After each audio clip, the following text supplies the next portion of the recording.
Radio. Real 92. All right, we back at it. Homegrown Radio. Chuck Dizzle, DJ Head. West Man, Coast. look, we got a special show for you guys today, man. It's been some time. It's been this is the first time in like a week that we haven't done a show consistently for like the past like 2 or 3 months, huh? Yeah, it's been a minute. A lot of people been hitting us up. Thank you so much for everybody to subscribe to the podcast. Shout out to people that be pressing us on Twitter. Literally, I went to my podcast? Payday LA last night, and some folks. Shout out to the homie Keelan. He's an artist that performed out there. I forgot where he said he moved from. He performed dope set.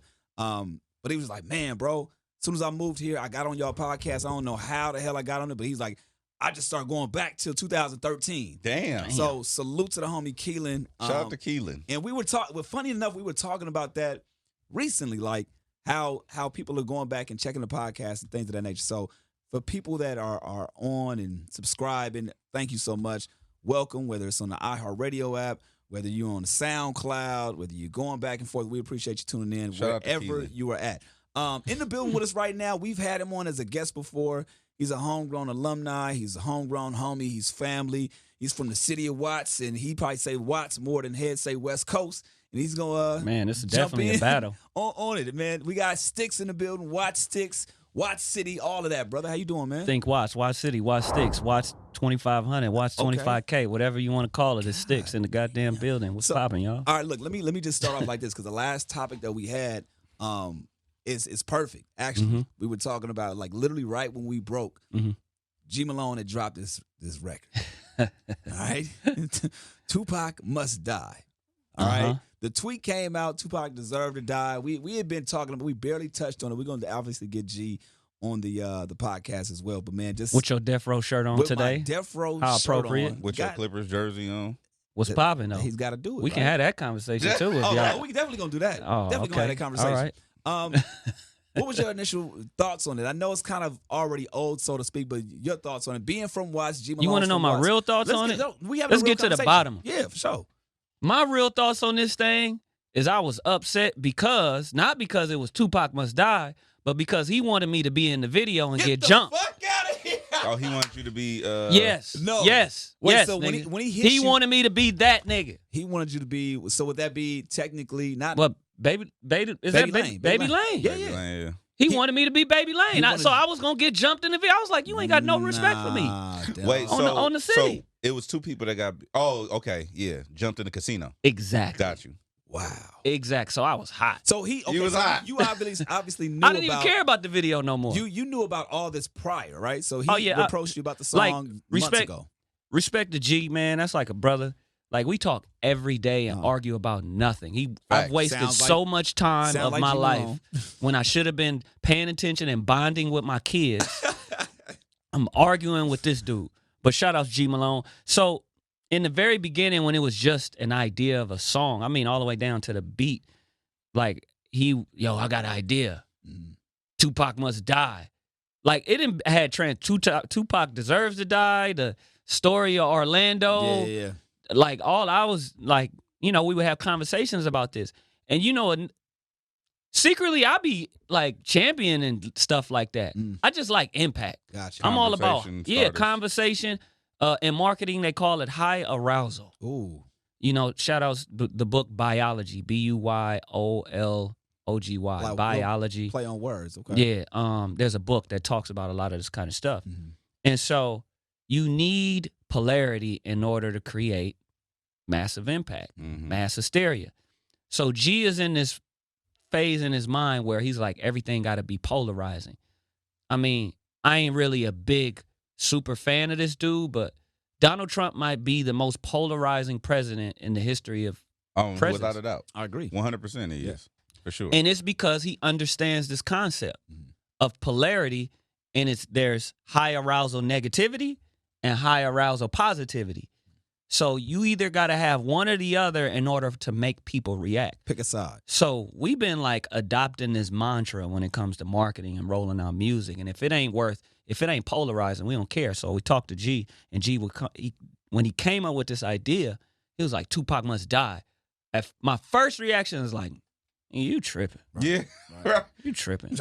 But then based on all the conversations we had been having, I was like, You tripping, but this fire. Like this is going The concept. It's gonna work. So then we went and he recorded the song. I hated the beat at first because I was like, why is it so slow? I was like, speed the beat up a little bit, man. He's like, nah, I want people to dive into the story. So conceptually, we got past that part. But then when he got to the video concept, so here's where you come in. This is where I come in. And he's like, yo, man, we've been putting this thing together. And shout outs to homie Metro, too. He's very involved with everything. And he was like, so I want you to play Baby Lane. So I was like, first thing came to my head was like, so wait, my nigga, you want me to get jumped? Like you want me? So when niggas see me and they see the video, 1 million people see the video, that Stix. Hey, you got jumped in the Tupac Must Die video. So now I'm a clown. Yeah. I'm a goof. I'm a goofball because not only am I in this video that's going to make everybody mad, but I'm the nigga who got jumped. Me and that nigga got into it for like a week over it. Actually 2 days ago, I was like, nigga, I ain't over that. You ain't over it. We might have to fade or something because that. You ultimately decide not to do it. Absolutely, okay. 1000%. I was like, nope, not being in it. Now, and then when it came, so then we get all the way to he pushed this video back like 17 That's times. what I heard. I heard it was supposed to come out like close to September, but he's like, no, it was. It was He's like, nah. And I ain't gonna say no names of a lot of people who was who was involved or who I pre-seen it and was like, man, I'm gonna go in on you on social media if you release this. That's kind of what we wanted. Right. Or what he wanted. I don't want to say we because this is his thing.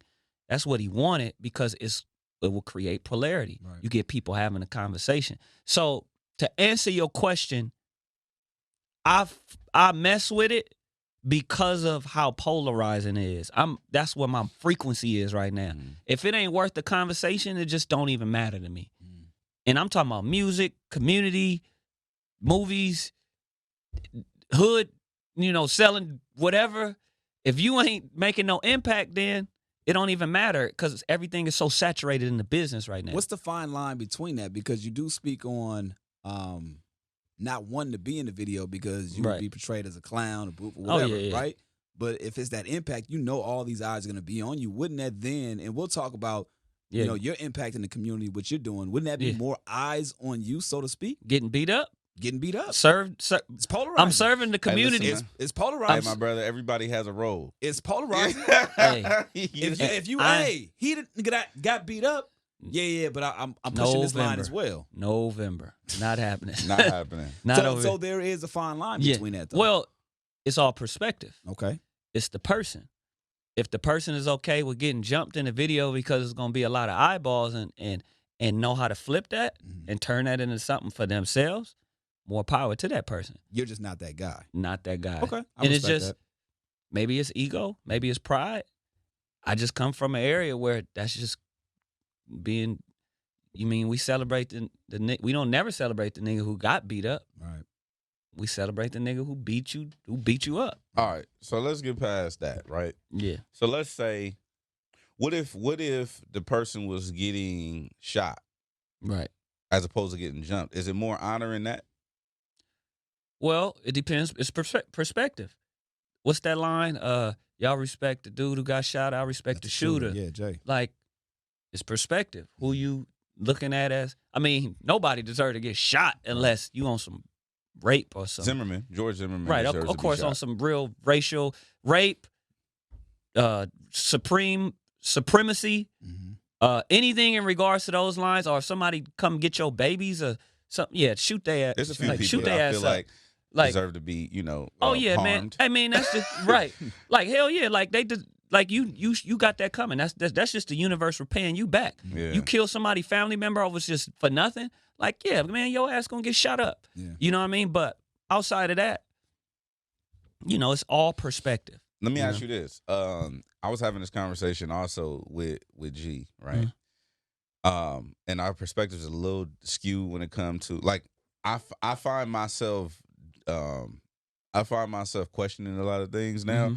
So it is certain people, like we were just talking about, that probably deserve to be harmed, right? So if you had a Thanos approach to life, right? And snap the finger? And you could snap.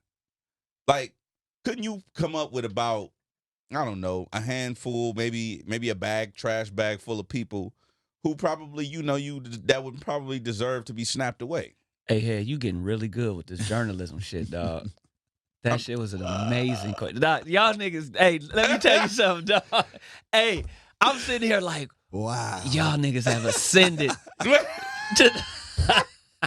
to the supreme level of journalism questions. Well, we kind of professionals a little bit. You know what I'm saying? I mean, you can look around. Right. This ain't Inglewood. This ain't Texas Carpet. You know what I'm saying? Hey, man. Let's say this. The universe, and I'm one of the most political niggas that y'all already know ever in the history from the street. So I'll say this. Everybody deserves what's coming to them, whether it be positive or negative. Is there a trash bag full of people? Goddamn right. Is there a trash bag full of people who should have everything great happen to them? Absolutely. Mm-hmm. You know what I'm saying? So I look at it like this. I'm going to use this analogy. It's like a car battery, right? You can't have life without positive and negative. Mm-hmm. Your car break down because you need a jump, right? You go get the cables. You plug it up to the negative. You plug both of them up to the negative. What's going to happen? Nothing. You plug both of them up to the positive. What's going to happen? Nothing. Right. But you plug it up to the positive and the negative, you're going to get power. That's smart. So you need both in order for life to even happen. Atoms are made of plus and minus particles. Everything that makes up everything we see, hear, touch, feel, look at is plus, and minus. So we need negative. That means it's always going to be negative and it's always going to be positive. And I'll answer your question like that, nigga. Okay. He said, I does this shit too. What was very interesting too, man, we've talked about this whole, the battle in LA. Right. You know, you somebody that represents the city very, very well as you come here sporting your Clippers jersey. Right? Well, listen, we all used to shit on ourselves before we knew better. You know what I'm saying? Is that what you're saying? That's not what I'm saying. I'm just saying, like, all three of us in this room right now used to have shit on our ass because we didn't know better than to go to the toilet. My son was 1 year old. Exactly. I know exactly what you're talking about. Okay, so with that being said, sometimes we root for a team or we may make mistakes in our cheerleading paths. So he's saying that basically you I didn't say anything. I'm just saying. Well, y'all finished? No, I'm y'all done. finished? I'm not done yet. I mean, okay, go ahead. I want you to talk about your relationship with the Clippers and shout out to the Clippers, the organization. I mean, because I fuck with the Clippers. They do get a lot of shit, right? Yeah, and I love it. The amazing part about it is that you have these you have a lot of underdogs that's out there that's been rooting for the squad. You know what I'm saying? And really holding it down for them. Where were you within all of this? Like Clippers 15 years ago. Are you a Clippers fan from day one, or is this? I'm definitely not a Clippers fan from day one. I'm not even gonna front because I was a Jordan fan and I was watching the Chicago Bulls for the majority of when I chose a team. My first team I ever rooted for was Chicago Bulls when Michael Jordan was doing his thing. Right. So I'm never gonna front on that. After that era ended, man, I was kind of in purgatory. Like, I mean, I could be a Laker fan. So why, it's easy to be a Laker fan. Why didn't for you? Why wasn't it an automatic thing? Like, the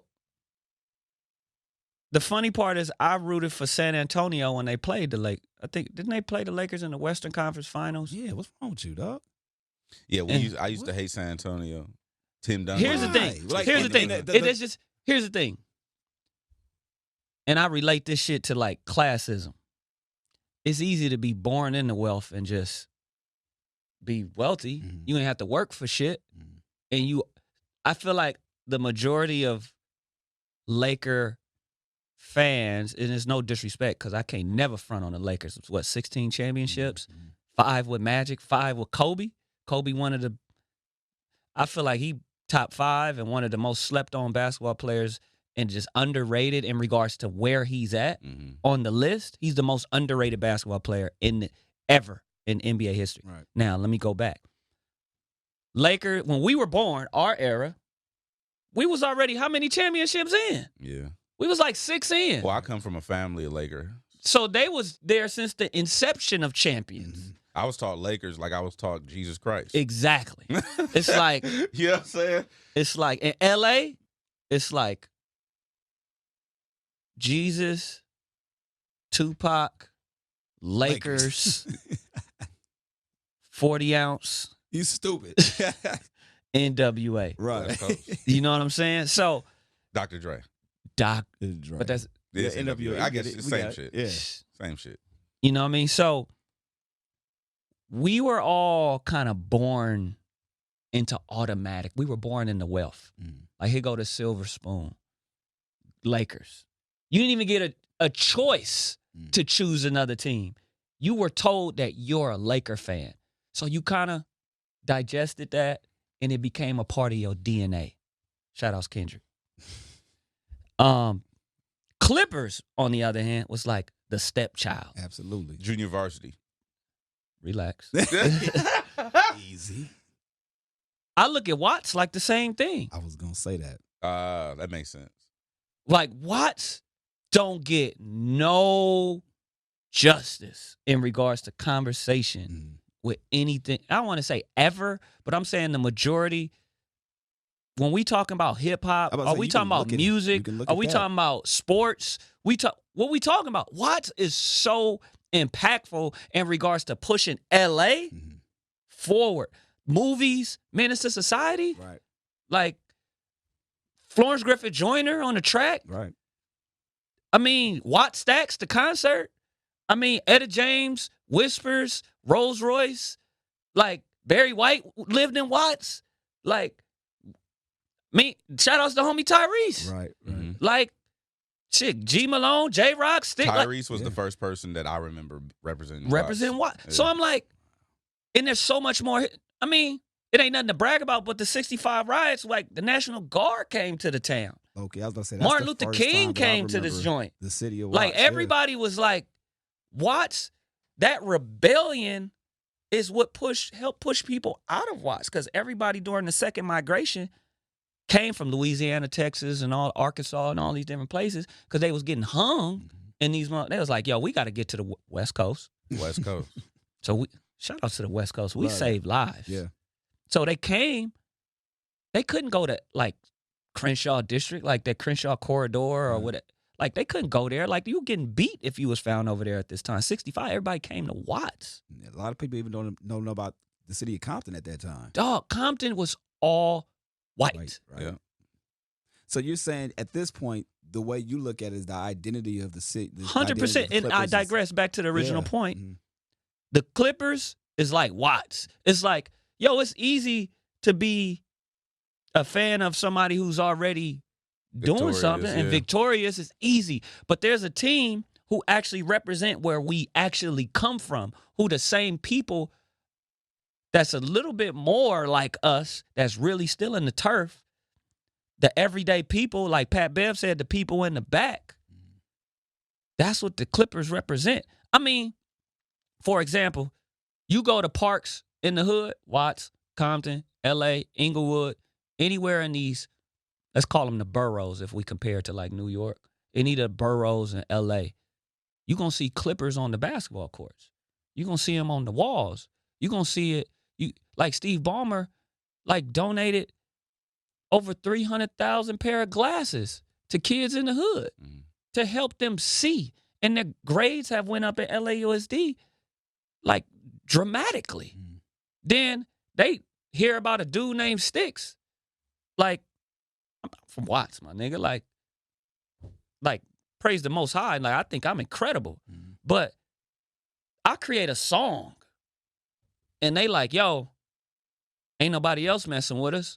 We gonna make this our theme song. So did you originally the song for the Clippers, was it something constructed for that, or was it a song you already had and somebody reached out to you from the organization? So let me get into that. So let me close what we was talking about. So I mess with the Clippers because of what they represent and who they're targeting and who they're focused on and what they want to do for the communities that we come from.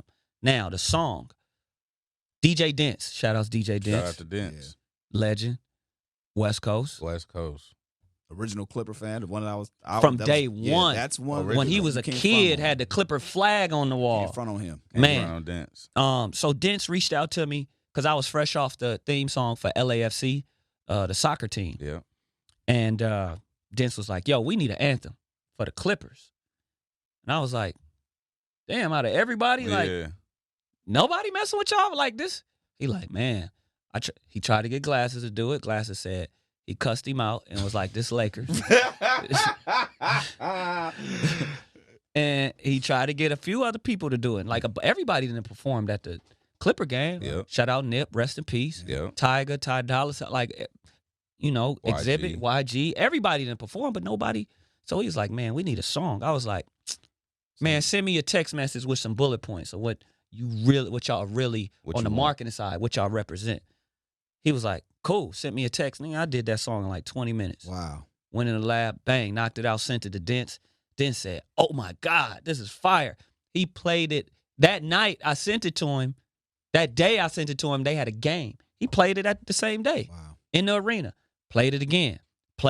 Just kept playing it every home game until the VP of marketing, shout out Matt Pay, was like, yo, what's this? He was like, this our theme song. He was like, yo, let's do something with this. Yeah. Didn't even know who it was. Matt didn't even care who it was. Care. It's just good. He just was like, yo, it's good. Let's run with it. So Dents was like, yo, Matt is with it. Like, we want to license it. I said, nope. Put me in an email. I want to meet. He said, all right. Dents didn't even hesitate. And that's what I'm talking about. Shout outs niggas who don't hate on other people. Facts. Dent's never been ever in life. And Dent said, just keep me on the loop. Like, what's going on? No problem. He put me in an email with Matt. I emailed Matt maybe 2 or 3 times. Like, took him a while to get back. He finally was like, all right, let's take a meeting. I took a meeting, talking about what I'm doing. So then I show him the video to the LAFC anthem. He said, oh my God, can we do one of these? I was like, absolutely, but we need to do more than that. He was like, what you mean? I was like, hey, look, I'm focused on my community. I'm trying to rebuild my community. Anything I can do with workshops, programs, resources, opportunities. I know y'all, focused on the community. Yeah. So how can we come together? Instead of like paying me all this money to just perform at halftime and license this song, give me some peanuts for the song. You could use it on whatever you want, but come help me rebuild my community. Matt looked at me like, out of everybody that has ever came in here and did anything with the Clippers, you're the first artist ever to ask to do something in the community. He was like, and that's what Steve Ballmer is all about. Steve Ballmer already invested like $60 million in refurbishing in L.A. Right. Like, how you not fuck with a nigga who putting in $60 million in the hood? Right. Like, and so I was like, that's right up my alley. So Matt said, what you want to do? I said, I got a school in Watts called Drew Middle School. And shout outs Principal Ra. It's called University of Pathways. That's the high school part that sit on Drew. Not King Drew, but Drew Middle School. Mm-hmm. And it's right in Watts. And so I took they crew, shout out Gillian Tucker and Denise and Matt. We walked down to the school and we looked at the whole campus.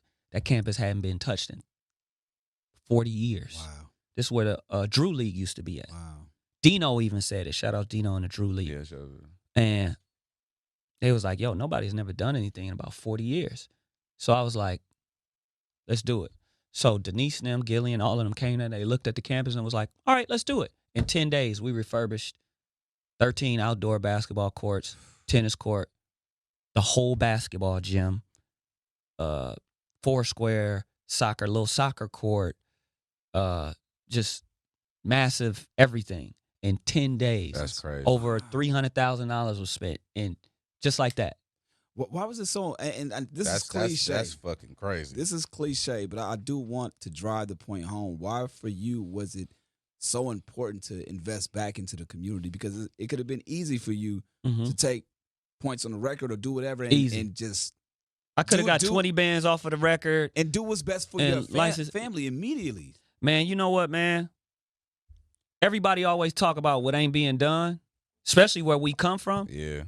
but nobody really doing shit. And I'm like, and it's funny now because I listen to records now and I see certain things and I see other artists starting to step out, which is great. Shout out to homie Nip again. Like Nip was already on this, and me and him ahead of the time. We had a conversation when he was doing the Paper Plane Hat in store. Oh, right. So when I went in the store and we was hollering at each other, first thing I said, "Yo, look, we need to go to the LAFC match," and you know, these fans will go crazy over you. Like, this a whole world. Soccer is just a world, the biggest sport in the world. Yeah.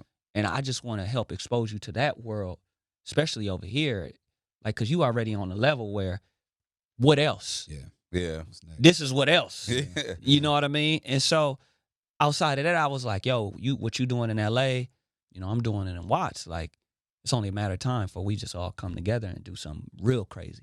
And my nigga was like, man, Stix, you already know. Like, I'm with everything, like whatever. Like, and so it's like Nip. And there are other people in the communities that's not in music or that are doing things too. So I don't want to just shit on like people who are actually doing stuff. But I understand what you're saying because he was the most visible as of recently to do that people can really associate that to. And my thing with this shit, man, like, shout outs like Hov and Beyonce and them, they do a lot of shit too. Like, they have a bunch of foundations too that service a lot of, whether it's international or domestic, and they do a bunch of stuff. And shout outs Top Dog too. You know what he do in the projects. Yeah. Well, my thing is like, I'm finna really do something. Like, I'm finna fuck the town up positively. Right. Like, it's outside of these refurbishments. Like, I was just walking up here. I was on the phone with Planet Fitness. We building a Planet Fitness gym inside schools in Watts. That's free for staff, teachers, and students to use whenever they want. No membership required. Yo, go work out. Teachers who on campus all day, come over here and work out. Like, you know what I'm saying? Yeah. It's like, I want to create a bunch of resources real fast so people can see, like, oh, somebody care. Somebody that could easily be doing their own thing. And I want to address this too. This is the biggest misconception about, I want to say myself, I'm going to speak for myself first. People see Stix on Instagram and they feel like, oh, he good. Yeah. Nigga, I'm not good. My nigga, right now, nigga, I had to do my budget last night with my wife. Nigga, we up 2, 3 in the morning. Like, damn, I mean, we got these medical bills. We just had the baby and mortgage due. Congratulations, by the way. Thank you, bro. Yeah. And like, damn, like, I got invoices out that ain't been paid. And like, it's like, she like, I don't want to go back to work, but am I going to have to go back to work? Like, we still having those conversations. Real life conversations. But my nigga, like, it's like we got to transfer money over to make this shit work. But at the same time, nigga, I'm still on emails with like, yo, let's build this center. Because, let me rewind, nigga, yesterday, I teach a financial literacy class in Watts because I'm tired of how many times I went broke after I had money because I didn't have an education. So now I partner with Bank of California to teach financial literacy, money management, credit building, and the introduction to stocks in the hood for free. We had 60 students in a class yesterday that I'm in the front of the class with the Bank of California rep teaching this shit. I saw that on your Instagram. You know what I'm saying? Yeah. So it's like, nigga, I ain't good, but anything I can do to make the people where I come from good and make them better, I don't want them to make the same mistakes I made.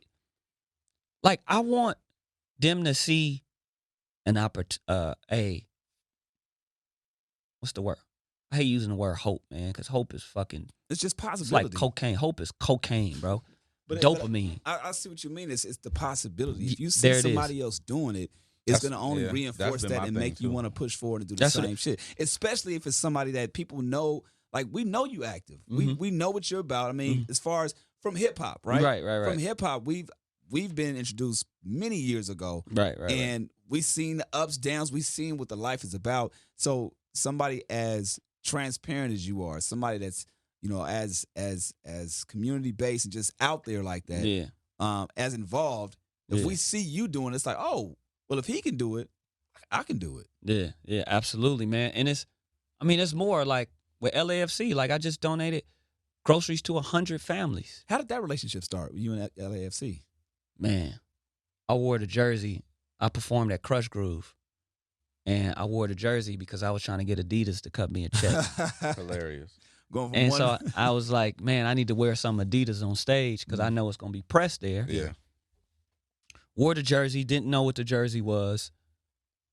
The Adidas rep seen it sent it to Rich Orozco, who's the head of marketing and at the executive level of LAFC, and was like, this was LAFC last year. That was their first season, opening season. Right, right. So they like, yo, who is this dude? And Timothy Nickloff from Adidas, shout out to Tim, was like, yo, you need to rock with Stix because he's a staple in LA. Like, people mess with him. He may not have 1 million followers, but I bet you he got 1 million people that's watching. And get at him. So Rich had Ben, his boy Ben, reach out and was like, yo, we want to invite you to a match. Went to a match. It's the most exciting experience in sports you will ever. I've heard that. I've heard that many times. No game. Basketball, football, baseball, golf, swimming, lacrosse. I don't care what you go to. Right. WWE. That's what it might be. WWE. But that's not. No, I get it. This is real. Yeah. You know what I mean? See like it happening. And then it's all like the homies. Right. It's like all of our Latino speaking, Hispanic speaking brothers and sisters, they be active. Right. Yeah. And they love us. They turning up, yeah. They love. This is the place where we all come together. And how I really got in there, I told Rich, I was like, yo, why don't we launch this initiative to bring the black and brown community together through hip hop and soccer? Exactly. It only makes sense. Yeah. And he was like, oh my God. He ended up connecting me with MLS. Wow. It was like, yo, Stix got an idea. Stix, go. I was like, yo, let's bring hip hop to soccer. That's how we bring the black and brown community together in LA. Through the music. But that's how we make MLS, the league, more popular through hip hop. Hip hop, #1 genre in the world. Period. They said, so what are you thinking? What you want to do? What I want to do. Took a pause on that, right? Went back to Rich. Rich, send me a text message of all your key points. What the club means. Did that song in 17 minutes. So this is the first song that you made that ended up leading to the relationship with LAFC. Absolutely. Wow. And so sent it to Rich.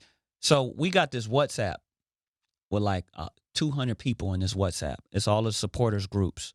In soccer culture, they have supporters groups. And that's basically the rabid fan base.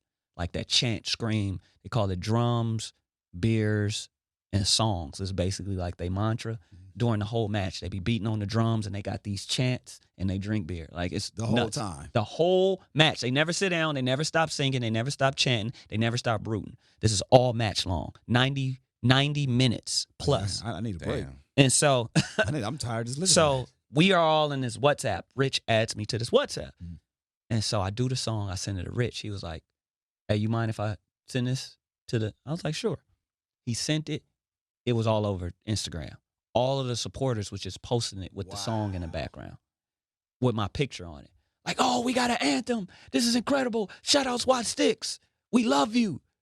I was like, damn, that's crazy. Next thing you know, let's go back to the MLS conversation. What should we do? Let's shoot a video to this. Immediately. Everybody's scared, though. They with it because it's a great idea, but they scared because it's never been done. A hip-hop anthem for a soccer team? Yeah, history. Black man. Black man. Got you. They like, yeah, but... So we shot the video at the stadium. That video was like a movie. Thank you, bro. Are they up front with the reservations as to why? Never. What company is ever? This is still corporate America. No, I understand, but I didn't know if they were, if you read because it could come off racial. It could come off like... But we know what it is. It could come off classist or racist or whatever. But be real. If they hit you up with that, would you respect that or would you be like, no. Like, if they ask me to do it? If they hit you with the truth. The response, like, I love the truth. But that's what I'm saying. I know you get it. Yeah. But sometimes, the normal person would be like, nah, that's, you know what I mean? But here's the thing. I knew it. Anything that is there has to be a sacrificial lamb. I think Kanye is like the biggest sacrificial lamb in our time. In our generation, for sure. Sacrificial lamb. To just go out and be like, I'm going to do this. This is what I mean, and I say it, and this is what, and then it'll happen, and we'll talk shit about it. Then maybe 3, 4, 5 years later, everybody else start doing it. Right. Me, I'm the sacrificial lamb with a bunch of this shit. Like, for instance, hip hop anthem for a soccer team? Yeah. Unheard of. Never been done. Never been done. Ever. So when we did it, put the video out, I just put it on Instagram.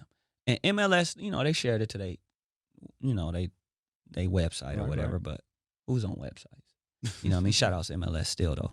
Jesse Pearl. Social media is. You know what I mean? LAFC shared it on their social media. They have a pretty, but they were still growing, and that was it. No press, no marketing, no ads, no big rollout, no nothing. Mm-hmm. Even after we talked about all of this stuff. And it came out, and I'm talking about like that. It just started thousands of views, like 20-some thousand, right? And now everybody looking like, oh, shit. Like, shit is something. This shit is working. And the only people that hate it was the Galaxy fans. Of course. Oh, you know it. Right. I mean, that's LA. That makes sense. You know what I mean? But outside of that, people, you can see it in the comments. People are like, oh, shit, this is incredible. Like, this is crazy. Like, and you got the people who be like, hip-hop doesn't belong in soccer. You got those. But that's the traditional. Like, break the mold. Now, nigga, you got hip-hop artists going to soccer games. Yeah. Like, James Harden just bought a piece of Houston Dynamo. Like, our culture is now getting more involved in soccer. You know what I mean? So that's why I'm like, I ain't trying to take credit, but I deserve credit, though, for a lot of this shit. Do you think that, I want to touch on the black and brown shit, right? For sure. Because obviously we all from here. We all from the city. We know Absolutely. We know how this shit go. We know the politics, and we know the shit roll downhill. So like, most of the way I grew up, and obviously where you grew up too, because we all from the east side, but Yeah. I feel like a lot of the shit comes from prison, right? Black and brown shit, and then it goes and trickles into the streets, and then it's like, I don't want you commingling with them, or make sure you don't hang out with them. But what I always try to explain to people that's not from here is we'll have two sides of the same hood.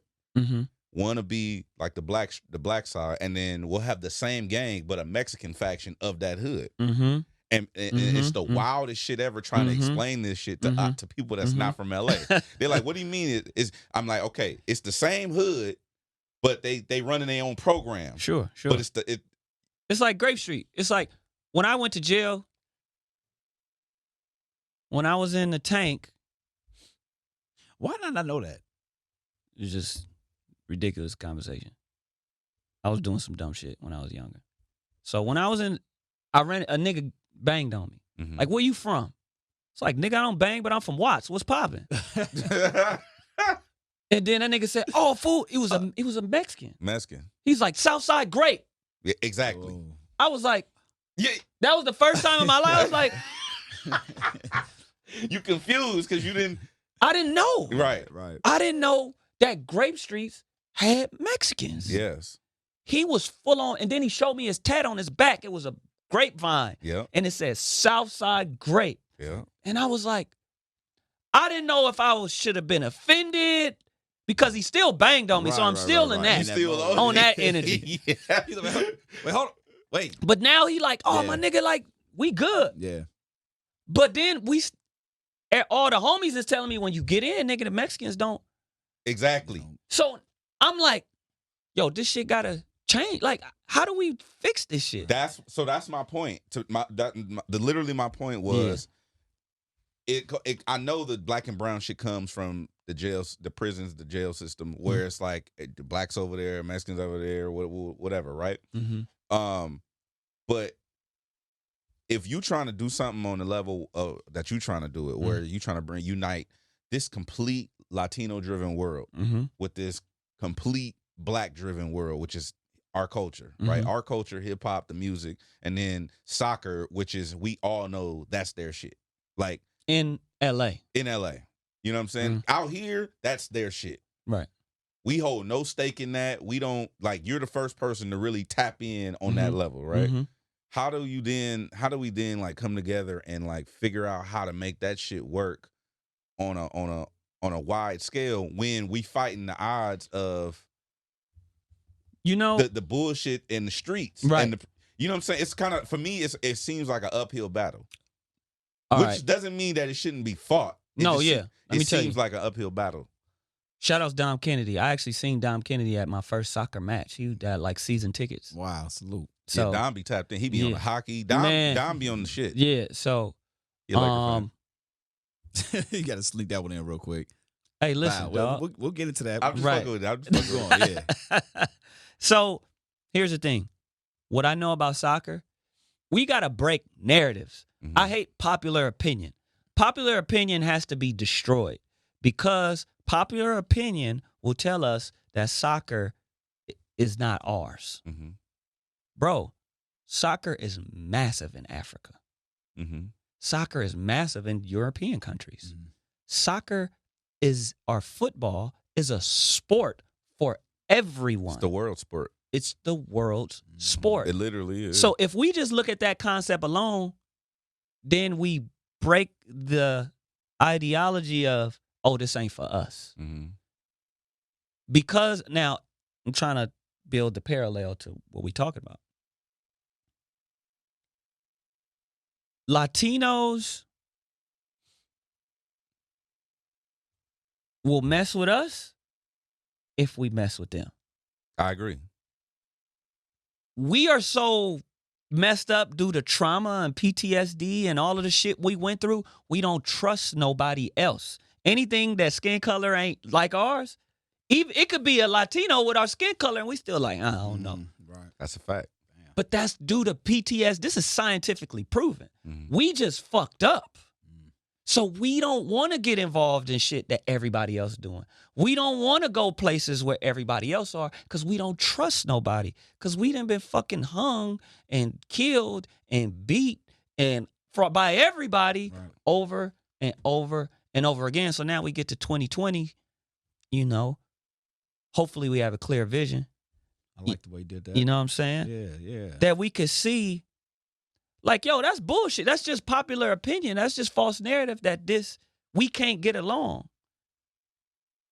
The only thing that I will say that kind of contradicts this, I think integration probably was the worst thing that happened to the African American community. I think we should have been more in control of integration versus the government or anybody telling us, okay, everybody come together, because we didn't even find out who he was yet. We didn't really. We had no identity. We still had names of slave owners and we was just getting into entrepreneurship, starting our own businesses, community, and economic system where we could sustain. Once that was complete, then I think we were ready to. Okay, who else out there? Hey, you know what? I like y'all. Come on, because now we not dealing with trauma. Like we moving past that. You can let because the now guard we're down, so to speak. Because we never moved forward from that. We still fucked up. I agree. And so now we can't even get along with Hispanic speaking culture, and we say, "Oh, that's their shit." Like we don't fuck. Like, nigga, that's y'all. Because we still trying to find out what's ours. Yeah. That's why we in LA say, oh, that's their shit. Mm-hmm. No, it's not their shit. It's all of our shit. It's a sport. Soccer didn't wake up one day and said, you know what? I'm for the Mexicans. Yeah. You know what? I'm for Europeans. No. It was chosen because of the access to it and the knowledge behind it. Mm-hmm. But because we so fucked up, and we don't get resource. Niggas barely. I know motherfuckers who still don't got a cell phone because we didn't have access as this shit started to become popular. We don't even see this, and we only see the Mexican homies playing this shit because in Mexico they don't give a fuck about basketball. Exactly. This is what they care. Everywhere else remember, black people was heavily black. I'm not talking about African. I'm talking about black. That shit is completely different. It's different. Let's get it. Let's get that shit clear. Yeah. When Africans say, you're not African, I agree. Me too. I'm not African. I'm not African. I'm not black. Black is a fucking color. I'm American. That's the closest thing we can come to because we don't got shit else to say. we don't even know. Right. Like we fucked up. Like us, born here, we fucked up. Mm-hmm. We all fucked up. And people gonna argue and be like, there was this thing with Kamala Harris. Yeah. What Trump's son was like, well, she not African American. I'm like, when these niggas be poking at that shit, I'll be like, damn. If you really, instead of everybody getting emotional, Yeah, it's facts. and stop just looking at what's being, because we don't fuck with them. That's like the You niggas. biased automatically. Yeah, automatic. You ain't even listening to what's saying, but because no, nigga, we not black, we not African, we fucked up. That's what we are.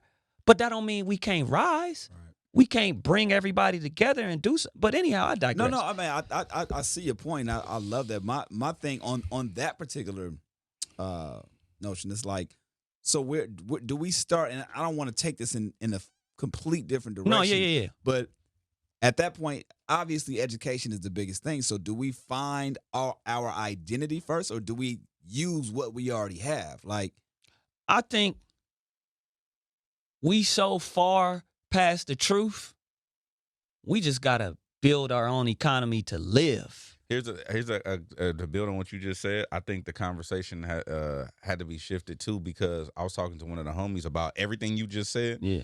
And what's interesting is the reason why I feel like people are so heavily invested and we guard hip hop is because that is our culture. That's ours. Exactly. We made it ours. It's literally the only culture we have. Only thing. So then but it's fucked up because we don't own that shit. Right.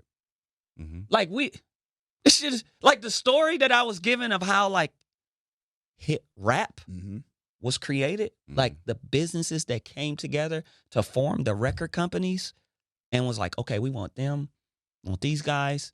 Let's bring all these people to the table. You guys are going to make a lot of money off of this. It's like, the fuck? Right. That's a real story. It's like, oh, gee, shout outs to the Watts Prophets. Like, shout outs to all of these people like that who gave me the Last Poets and all of these people who were at the beginning. Like, we wasn't even at the table to even own the shit from the gate. From jump. And you want to know why? Because born here, we not taught that any of the shit is ours. We taught that you got to go to somebody else to get something. That is true. So we not thinking like back then, like, you know what? Let's start a company and sign other artists, or let's create a system where we wasn't thinking of being universal. All we cared about was being on the street corner and spitting that shit. But I think the other side to that too is that when you have people that do start to wake up, so to speak, it's like then you have systems that either oppress or try to stop. Like, I mean, we even saw like just one example. I remember hearing a story about Suge Knight and was it Jay Prince and Irv Gotti. I may have the wrong people, but no, that was it. These powerful executives and powerful people with labels deciding to finally get together and do some shit.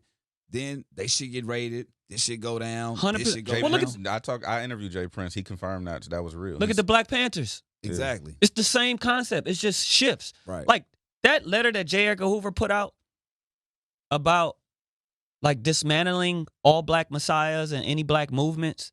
That's a government letter that still exists today in the FBI. Like anything that's us that rises to the level where we can start control. Not that as long as they in control, get rid of that shit. That shit ain't happening. Now, what I'm happy to see is we're seeing independence come a little bit more. Rise more. You know, but it's still like shout outs Hov and them. Like they making moves. And it ain't nothing wrong with partnering with the oppressor. As long as you get your shit off and you helping other people get on. Like, but to answer that, it's true, bro. They don't want. Let me tell you something. True story. Dog, I done met with labels, and the nigga told me, we can't give you no deal. Like, we can't get nothing from you. You know too much. You too smart. That's a fact. That's crazy. Nigga told me straight up, we can't give you no. Dog, I come to the table with everything that a dream. My music still ain't getting off. Like, I'm happy that I get to do this shit, but I got to do a million other things to make sure my motherfucking kids can eat at night. But music is my passion. Like, I'm fucking incredible at this shit. Like, I got plaques with other artists because of shit. I'm like, well, my shit ain't working. Here you go. And they shit go because they in the system. Yeah. The same shit that I'm doing, I'm giving to them that goes. So I know when my shit, give me any kind of, it's like the Kanye shit. Where they be like, well, you talking about independence, but no, because these niggas in control. So I gotta fuck with these niggas until these niggas let me in the door and I can create my own shit and I don't need them no more, but I still let them make money with me. Right. You know what I'm saying? So it's like, You're not the first person to ever say that, though. look at what Ye doing with Adidas now. Exactly. I set my shit up the same way. Any motherfucker out there, dog, nigga, I feel like these niggas don't want to give me the shot because they afraid that I'm going to take over this motherfucker. I didn't. Look what LeVar Ball did. My nigga, I didn't, like, shout outs Jay Brown from Rock Nation. Like, I told him straight out, like, yo, I'm doing this in the community. I'm doing all this, like, without Top. Shout outs Top. Right. That's my nigga. Yeah. But I'm showing you that I can build my own shit. And Jay Brown looked at me and was like, okay, well, holla at Top. And if he want to do something with you, then I'll do it. I can't go to Top like, yo, man, fuck with me, and then Jay Brown, like, Right. this nigga got a whole company with Right, K-Dot. right. Shout outs K-Dot, Rock, all of this, Q. Shout outs all of the homies. Like, Yeah. he got his own business. Like, and then I'm from Watts, nigga. You know how much political street shit that come with? Hell yeah. You got all, shout outs all the homies from the Knicks. Like, these niggas want to get on too. None of them niggas have ever hated on me, but I understand street politics, dog. It's like, yo, Top, you from the Nickersons. I'm not from the Nickersons. Bro, and you got all these, they hard as fuck too. Mhm. And they all want to get on, and Top come from that. Like, it's a type of obligation. So how would it look on Top? If he fuck with Stix, Stix become the next. They're going to look at, like, Say- why? Because not shout outs your K, own? that's my nigga K-Dot to the day I die, man. I love that nigga. But, like, I know what I'm going to be if I get that look. Mhm. I'm going to be right there with the homies. Yeah. With Rock and all them, like Grammys, churching on the yacht or whatever, more babies. Like, you know what I'm saying? Yeah. And I even went to, like, I had another meeting with another label. We went through the whole process. I was like, I'm going to just go through the process, but I know what's going to happen already. Sat with the head of marketing. I told them, I even flipped them with this, right? I said, here go my plan. I'm going to go to the homie Top.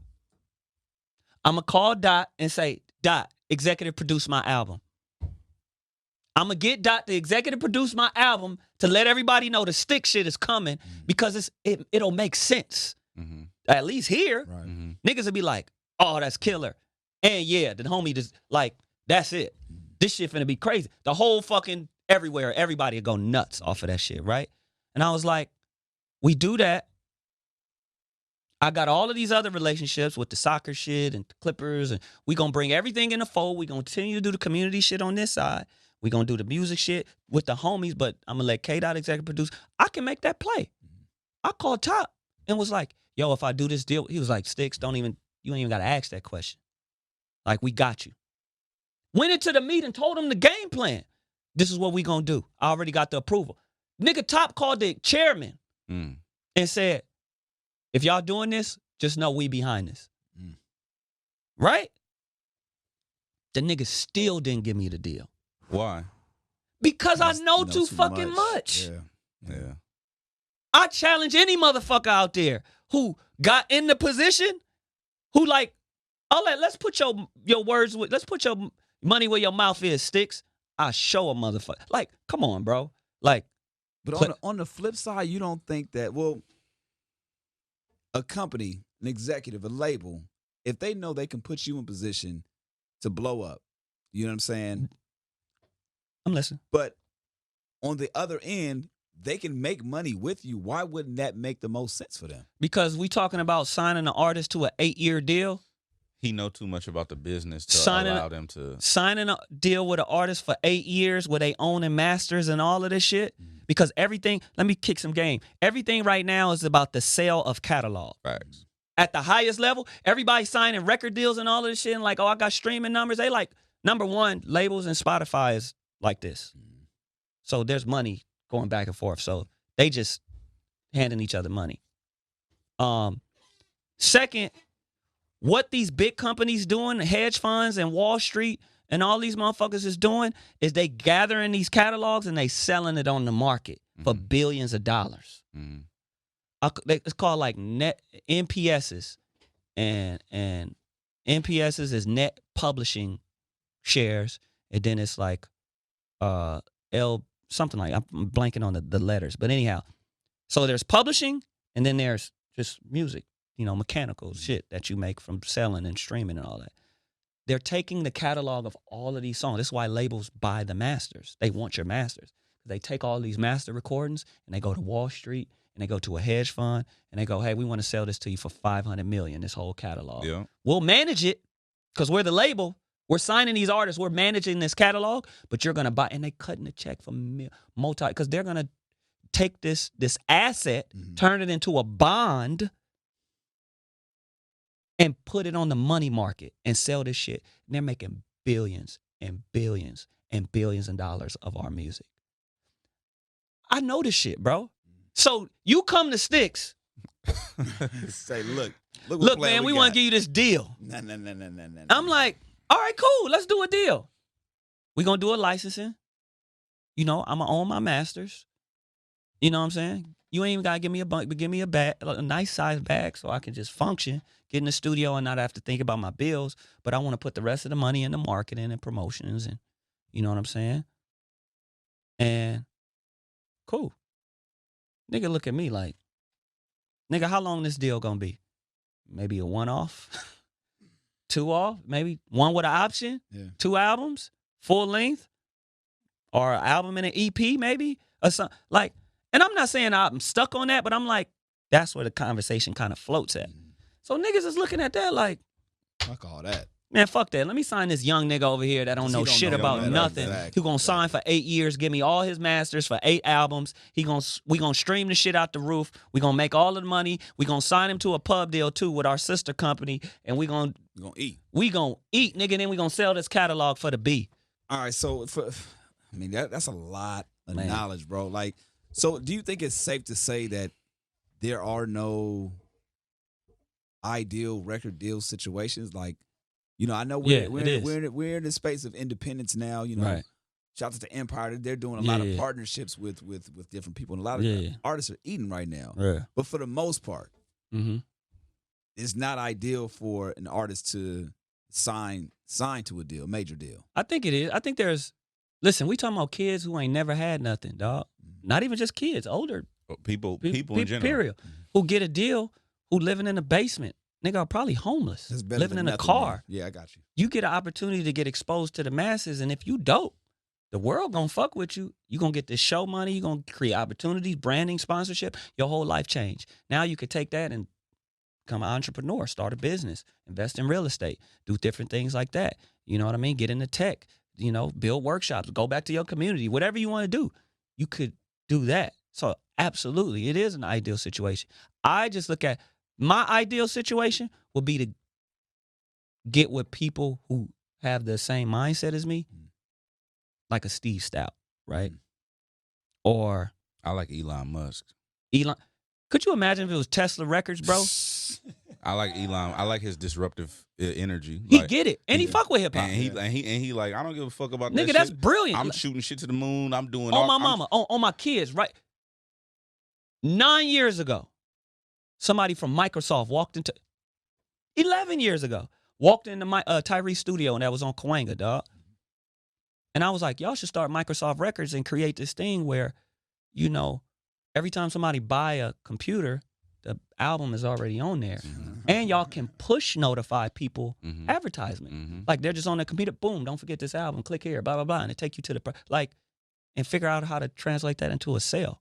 Like, they took it up. And it got to one dude. He was like, I'm not pitching that to corporate. Like, that's an ignorant idea. 2008. Now. So, people like Elon Musk, incredible. Incredible. Or like, let's just come down to a lower level and go back to the highest. Like, I think Rose is a nigga who fuck with people with this kind of mind state. I think Hov fuck with niggas with this mindset. You just got to get to him. If he know you exist, he gonna work with you. Like, people... and there's other people, like, I don't know. I don't know who, the masterpiece, whatever, but it's people who, I look at the people who active. I don't know what Drizzy is on in them, but I feel like he said something in his rap. The new song he did with Rose. And he said the one who rebuilding schools and feeding the homeless. I'm like, nigga. Let's go. What's up? Yeah. You got that from somewhere. I mean, you probably was already on it, but we talk about LA niggas, like one nigga who out here really Doing it. like, what's up, nigga? I mean, you know, and I don't have no ego, nigga. I hit a nigga right in his comment box Like, or his what's up? DM. Like, what's good? Do I get to hit up? Not all the time. 70% of the time, niggas do reach back out. Like, yo, Stix, I fuck with your shit. Like, you know, we'll get up whenever. Like, you know what I'm saying? But on the highest level, like, niggas like Elon Musk. Yeah. That's like, Steve Ballmer get it. He's just focused on other stuff. You know what though? To touch on what you were saying about people taking the deal and just being like okay or whatever. Yeah. I feel like a lot of people are okay with mediocrity. Just because Absolutely. and just because I'm not It's safe. What I had to do is I had to readjust my way of thinking because I used to condemn people, not condemn, but I used to like really have a disdain and an attitude towards people who just want to be okay and just want to be regular. And just, I'm like, man, you don't want to. I felt like Kanye because I'll be ranting. I'm like, you don't want to fucking take over the world. You don't want to change. You don't want to build your community. You don't want to like, and I'll be so frustrated. And then I had to figure out a way to change my mindset on it. And then actually a conversation I had with my mom recently, that shit broke my fucking heart, dog. Because it was like, she was like, I don't understand where you get none of your ambition from. And I was like, what you mean by that? And she was like, because she said, all I want in life is to rent a room. I want to go to a job, a mundane job. I want somebody to give me a check for it and I want to go home. Dog. And that shit broke me. That's the majority. I know. That's success to them. But I had to get out of the mind state of looking at people as less than for feeling like that.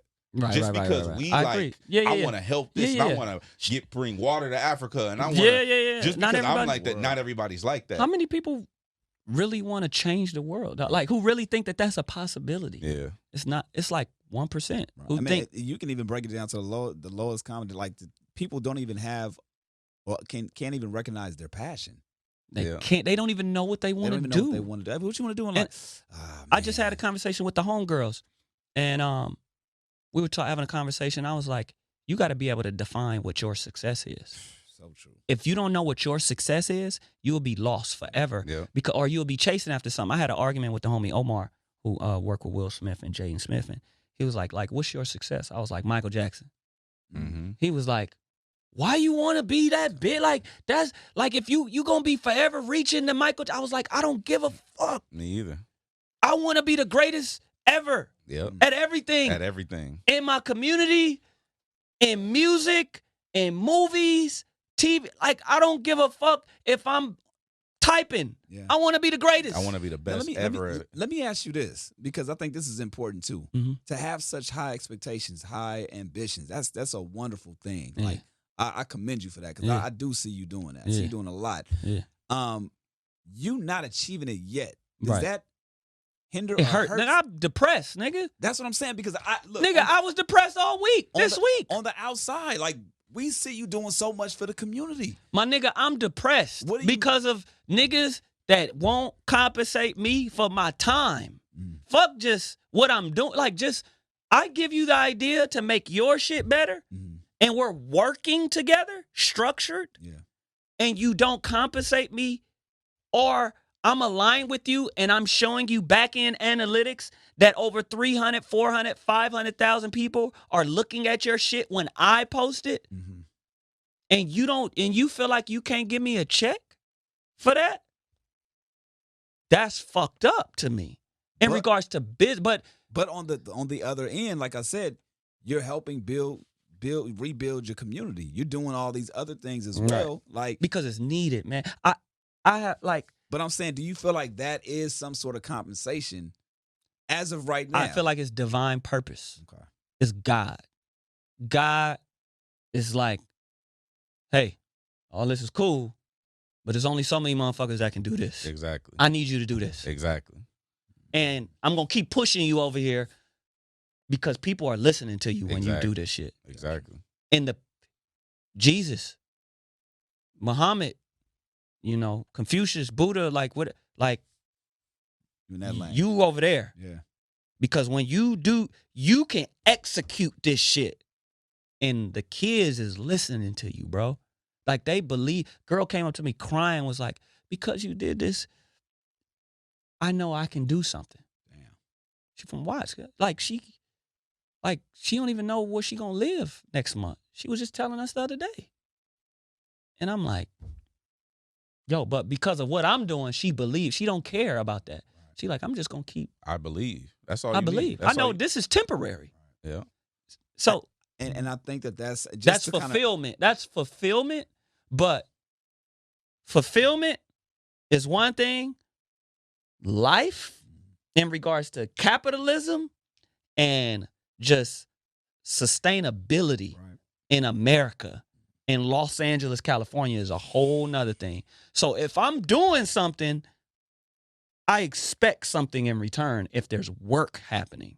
Or if I'm making you get the look, dog, I should be, you know what I'm saying? Yeah. So like you said, you was like, yo, no, nigga, I'm depressed too. Like, I don't take pills and I ain't on that shit, like trying to kill myself, but my nigga, I wake up and my wife gotta hug me sometime, bro. Like, keep going. Like, she texts me on the way here, like, just, breathe before you go into your interview. You got this. Have a great interview, babe. I love you. Like, you know what I mean? Because she knows, she feel it. Yeah. You know what I'm saying? And she just had a baby. Right. Yeah. She comforting you. She comforting me. Like, that's how fucked up this shit is. But negative and positive. And because I'm conscious of it, it hits me even more. Because I'm conscious that I can't get the great accomplishments, the risk, like reward, the biggest shit of all time, like changing the world without the fucking end of the world feelings. You can't. Ain't no in between, dog. You want to change the world, you're going to feel like the end of the world. Facts. So everybody out there that want to fucking do something magnificent, nigga, you just don't kill yourself. Because my nigga, it ain't been times, dog, where I'll be like, man, I got kids, man. Like, I ain't even going to think of, like, I got to tell myself not to think about it. Yeah. For the fact that you got to tell yourself not to think about it, You know some shit. some shit going on up there. But my nigga, I got to do that because of the shit that I'm going through with this music and entertainment shit. But when I do to the community, like my wife asks me after every fucking activation, how you feel? I can't even feel nothing for doing this great shit in the community because I'm so fucked up over here because I'm doing all of this and I know I'm doing incredible shit more than the average nigga that's from here, there, anywhere.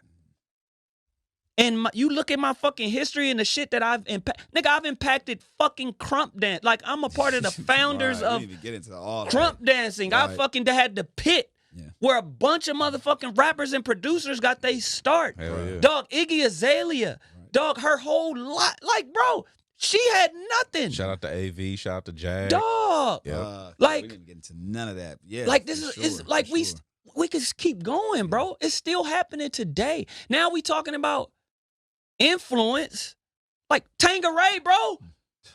Like Tanqueray, nobody was drinking Tanqueray no more. I got with Snoop, we was like church, nigga, and boom. Then I said, nobody, black people ain't fucking with soccer. Nigga, K-Dot tweeting and all kind of like, oh, the soccer shit crazy. Like, Snoop came up to me at like, yo, that shit you doing with LAFC is what? Like, niggas is like, paying attention. You know what I'm saying? Yeah. Now the Clippers, dog, that's a whole. And I wanted to bring it back. Now niggas is coming to me. Dog, niggas is coming to me like, because of you, my nigga, I might fuck with the Clippers this year. Like, I might go to a game, my nigga. Yeah. Like, you make me want to. Right. You know what I'm saying? So I'm like, bro, I know my shit. I know it's God, though. It's because of what I'm striving after. He's giving me this aura, this essence to be able to tap into shit a little early, get in, and go. And if people pay attention to it, then we all. So let me ask you this, and then we can wrap up. Yeah. What if your purpose is to be the sacrificial lamb? Are you content with that? I just want to take it. If I can. Listen. What if your purpose is to literally stay where you are now and to be the sacrificial lamb so that people can come behind you and reap the benefits of the work? I'm not happy, but that's just what it is. I can't. What I'm. I'm just saying. I'm not happy about it, but because that's selfish gain. We all built with ego. We have it. Self.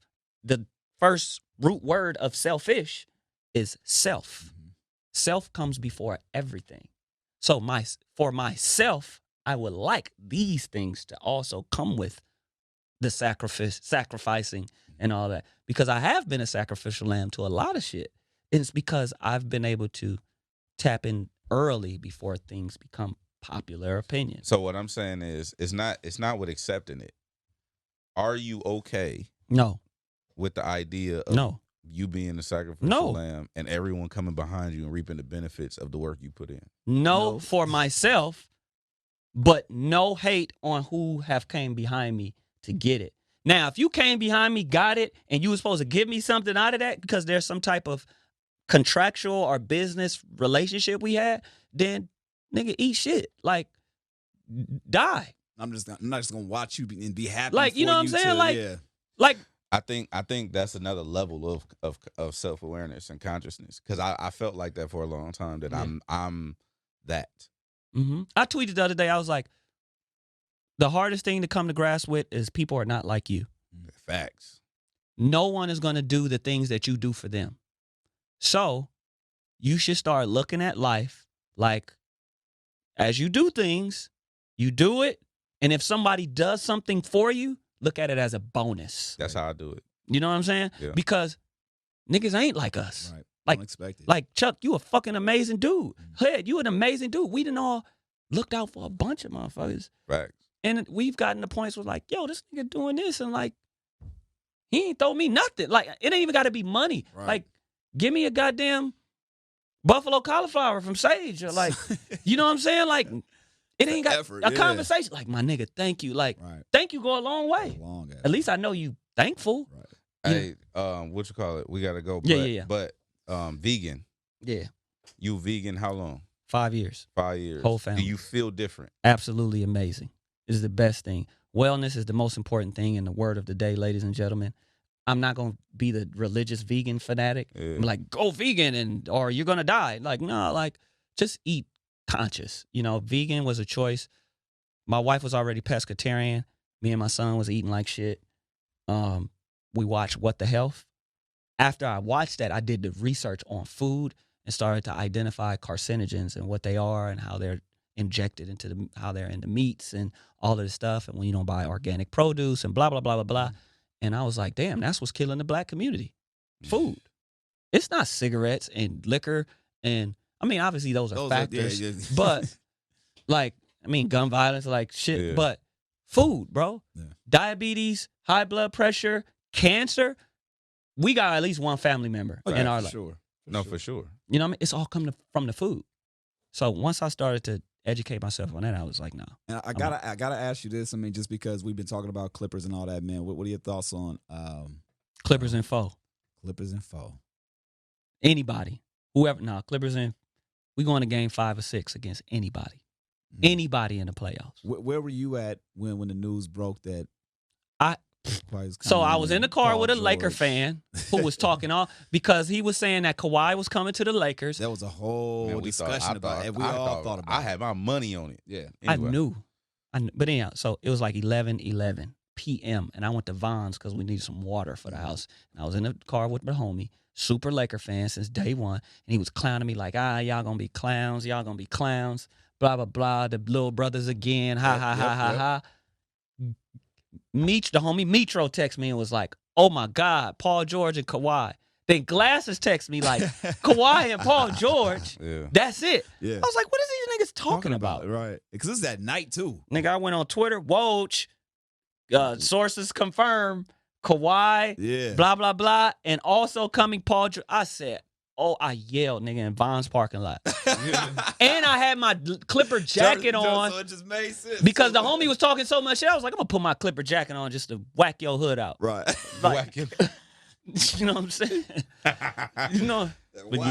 Yeah, man, right. that's it. Man, we sincerely appreciate you. No, I appreciate y'all, I bro. love the conversation. I think that the listeners and just the viewers can always get something for that, man. Absolutely. I appreciate it, man. And it just goes to go with your purpose, man. No, thank you, bro. Like I'm thoroughly excited of where y'all have come. Thank you. Because a lot of y'all can't really talk about yourself too much on air because you're always interviewing other people. Yeah. Nobody interview y'all. Yeah. Nobody really know. Like y'all came from the mud. Mm-hmm. Nothing, bro. Like in the house. In his house. Hot ass bro. apartment. Yeah. That's wild. And now y'all in the building, Yeah. bro. Fuck that. Anybody who out there, man, look at Chuck and his story and get motivated, motherfuckers. Like, cause that's some real. I'm proud of you. Like, I don't like to use the word proud, but like, I'm really like ecstatic on y'all journey. Thank you. And it's only gonna keep growing. Man, that's the intent. And we still young. Bruh. Thank you, Bruh. bro. Talk about it, man. How can folks, and thank you for that, but how can folks get in contact with you, whether it be the music, whether they want to reach out to partner with situations and move absolutely. forward? So everything, man, everything on social media is Stix, just like how it sounds, WATTSSTIX.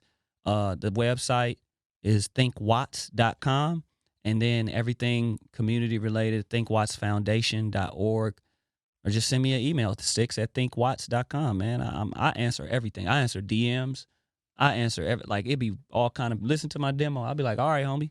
They'd be like, oh my God, you responded. Yeah. Like I answer When's everything. the last time you had to curve somebody's DM or somebody's like request?